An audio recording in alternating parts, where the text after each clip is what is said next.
তোদের ভিডিও আর কটা বাকি আছে? আর একটা করবো। আর একটা বাকি আছে। এবারে কি গানে করবি?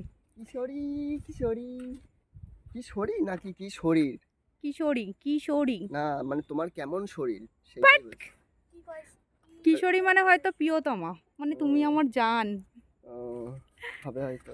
আমি জানি খিচুড়ি খিচুড়ি একটা ট্রোল করেছে কে, কি বাজে চল বাজে তাহলে troll। এবার কর চলো। ভিডিওটা। রোদ কি রোদ। আয় আয় রে নুড়ি। তোর কিশোরী নায়িকা এখন ওখানে খেলা বসে। করছে। ডাক তোর কিশোরীকে ডাক। কিশোরী আয়। এই যে হাত দিয়ে এরকম করে ডাক, এই যে এরকম করে টান। কিশোরী কিশোরী কিশোরী। চল। কিশোরীটা কি হবে? এটা ছিল তো? হ্যাঁ। One। আচ্ছা এটা যদি না না এটা তিনটে আছে কিন্তু অনেক বিট মিলছে না। ও করিস না অত। কোনটা? এই লাইট লেফটে ছিল না আয়নায় করছিলাম, হ্যাঁ মানে লেফটে ছিল নাকি? 1 2 3